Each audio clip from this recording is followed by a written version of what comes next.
is a report on recommendations for governance review. The Director, Legal and Governance will introduce the report. Thank you, Chair, and good afternoon, members. Members will probably be familiar with the context of this, but just for clarity, I'll go through some of the initial points.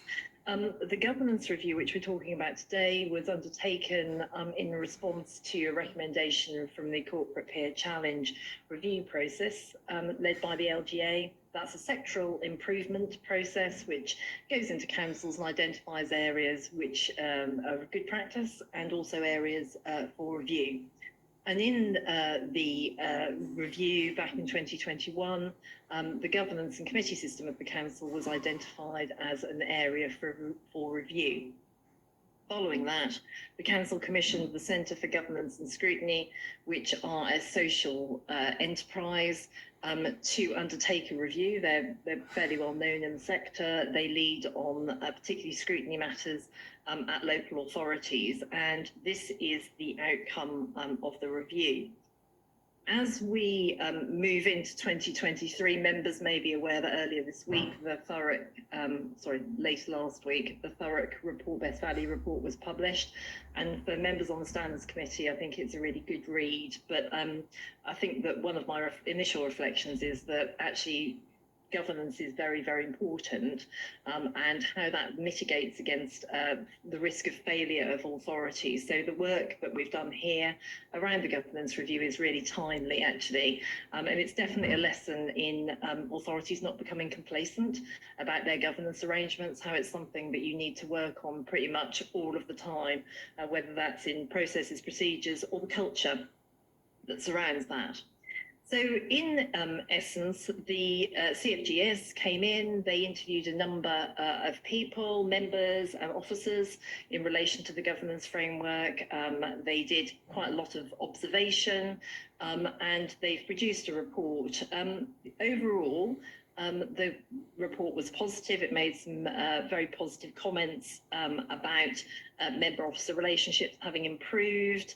It talked about the professionalism that was in those relationships, but there were a number of other areas where it thought our processes, our procedures, the way that we managed stuff could be done better and differently. And it's made some recommendations around that. So whilst there are some great things in the report, and I think that Cambridgeshire needs to note that, there were some areas where the Centre for Governance and Scrutiny felt that we could improve.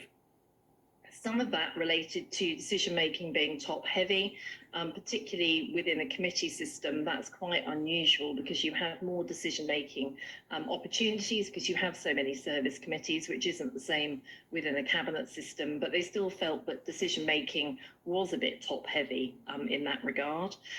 They felt that the report writing quality was variable, and I think that certainly in my time here as your monitoring officer, that's something that I've noticed as well.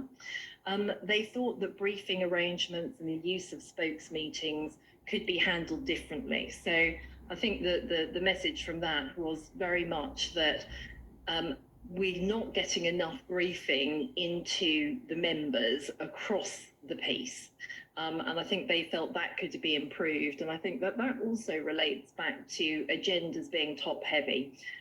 What they saw was a lot of information for information items. So we were sending stuff to committee that didn't require a member approval, and it was clogging up agendas. And it meant that actually some of the stuff that you really needed to focus on around decision making wasn't adequately being focused on.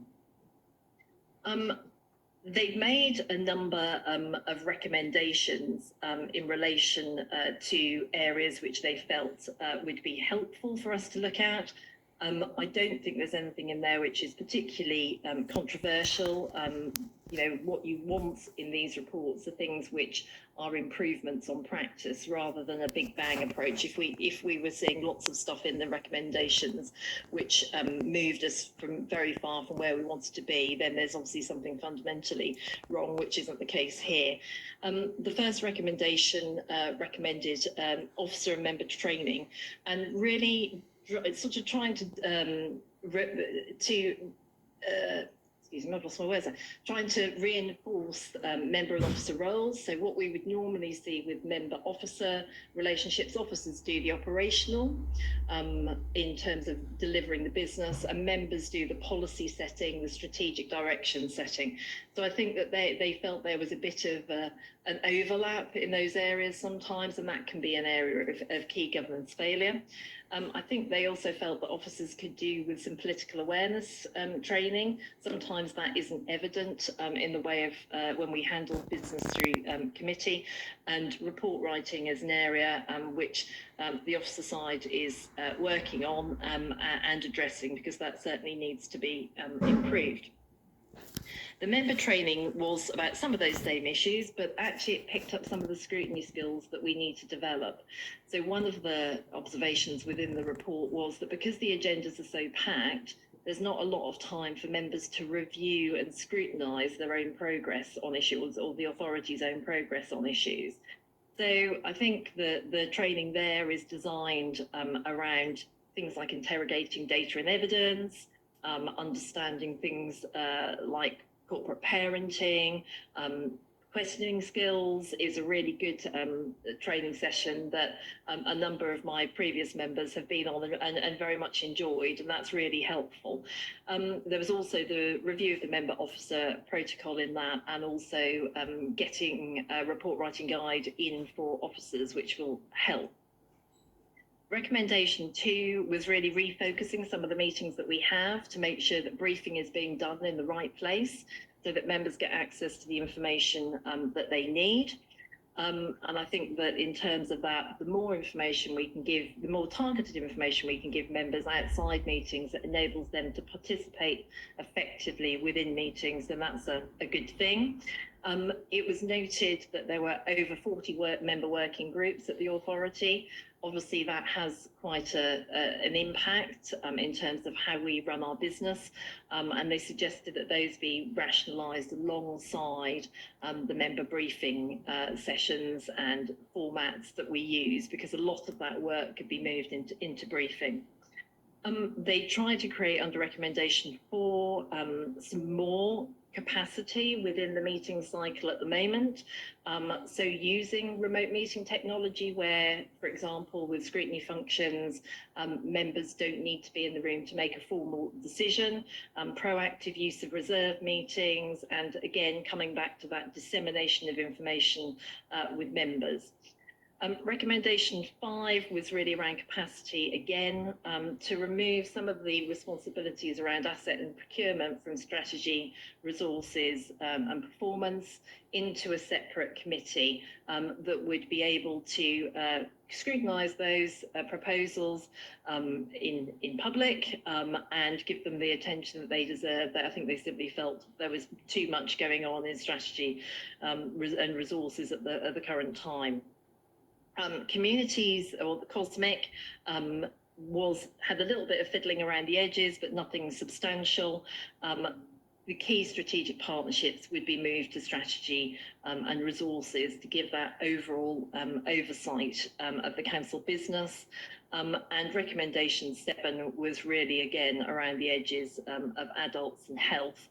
There was consideration within the paper of creating a separate health scrutiny committee, but certainly at this stage, CFGS felt that it was worth trying something different to see if that worked first. So overall, members, I think the general direction of travel was positive in relation to the report received. The recommendations from the report were fairly standard, and you will see from the paper in front of you, the recommendations on the report itself are fairly straightforward.